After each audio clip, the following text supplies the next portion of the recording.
Hello and welcome back to our channel.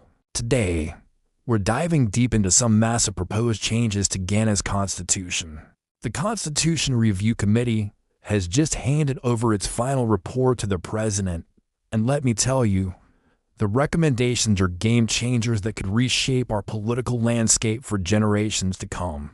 We're going to break down the four biggest proposals one by one, explore why they're being suggested, and discuss the potential impact on every single Ghanaian. So grab a drink, settle in, and let's get into it. This is a conversation every citizen needs to be a part of. First up is a proposal that might seem small but has huge practical implications.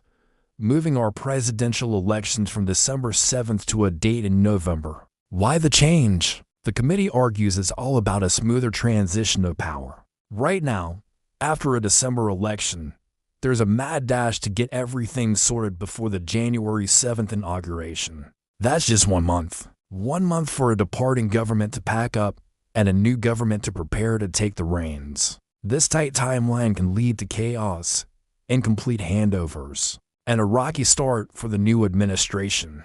We've all seen the last-minute appointments and hurried decisions. That can happen in that short window. The committee believes that by moving the election to November, we would effectively double the transition period to 2 months. This extra time would allow for a more organized, thorough, and transparent handover. Imagine a new government having enough time to properly vet its appointees, understand the state of the ministries, and hit the ground running on day one instead of spending their first few months just trying to figure out where everything is. It's a practical solution aimed at improving governance from the very beginning of a new term. What do you think? Is a 2-month transition period a better system for Ghana? Let me know your thoughts down in the comments. Now, let's talk about the second major recommendation, and it's a big one, extending the presidential term from 4 years to 5 years. This is bound to be one of the most debated topics. The committee's reasoning centers on the idea of policy continuity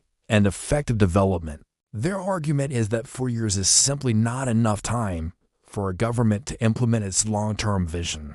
Think about it. The first year is often spent settling in and planning. The last year is dominated by campaigning for re-election.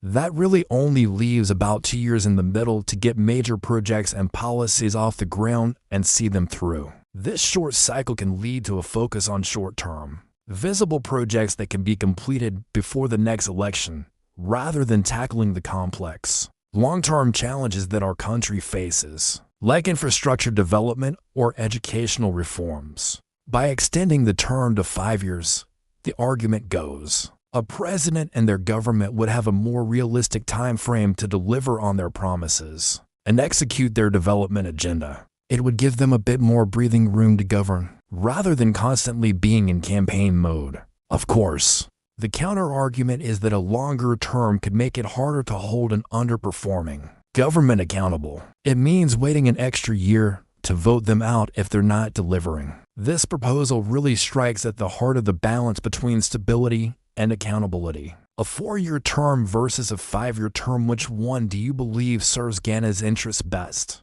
This is a crucial question, and I'm really interested to hear your perspective on it. The third proposal on our list involves a significant overhaul of the Council of State.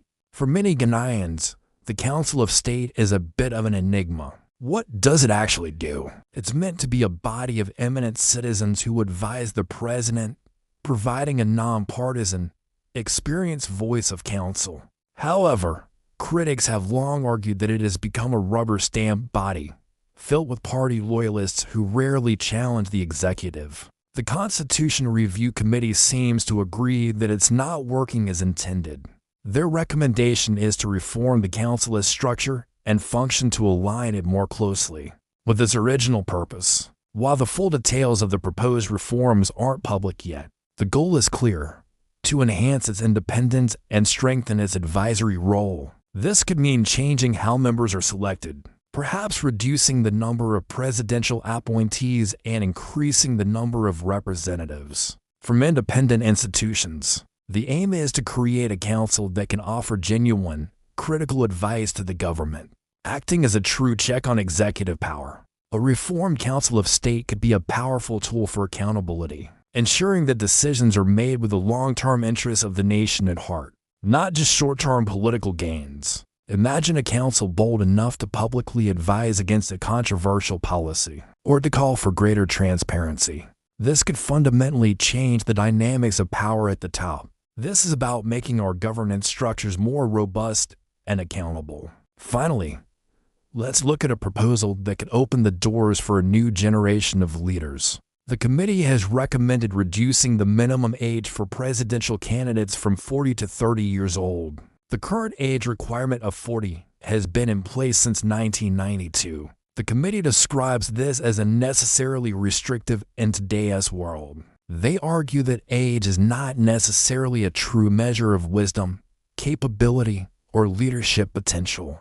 In many sectors, from tech to business, we see young people in their 20s and 30s achieving incredible things. Why should the highest office in the land be any different? Proponents of this change say it would inject fresh ideas, new energy, and a different perspective into our politics. It would allow younger Ghanaians who have demonstrated leadership and competence to aspire to the presidency, making our democracy more inclusive and representative of our youthful population. Of course, there are those who will argue that the presidency requires a level of maturity and life experience that typically comes with age. They might worry that a younger president might lack the diplomatic skills or the temperament to handle the immense pressures of the job, but is a 39-year-old inherently less capable than a 40-year-old. This proposal challenges our traditional notions of leadership and asks us to consider what qualities are truly essential for a president.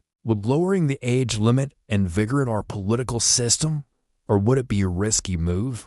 It's a fascinating debate about experience versus potential. So there you have it, for monumental proposals that could redefine Ghana's future. Changing the election date for a smoother transition, extending the presidential term for better policy continuity, reforming the Council of State for greater accountability, and lowering the presidential age limit for more inclusive leadership. These are not just technical, legal adjustments.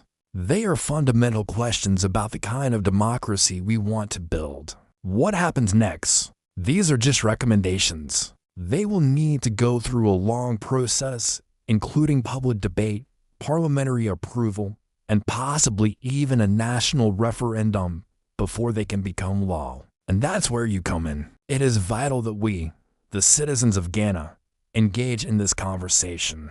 We need to discuss these proposals in our homes, workplaces, and communities. We need to let our representatives know what we think. This is our Constitution, and its future should be in our hands. What other constitutional changes do you think are needed? Which of these proposals do you support or oppose the most? Please share your thoughts in the comments section below. Let's have a rich and respectful debate. Your voice matters more than ever. Thank you so much for watching. If you found this video informative, please give it a thumbs up.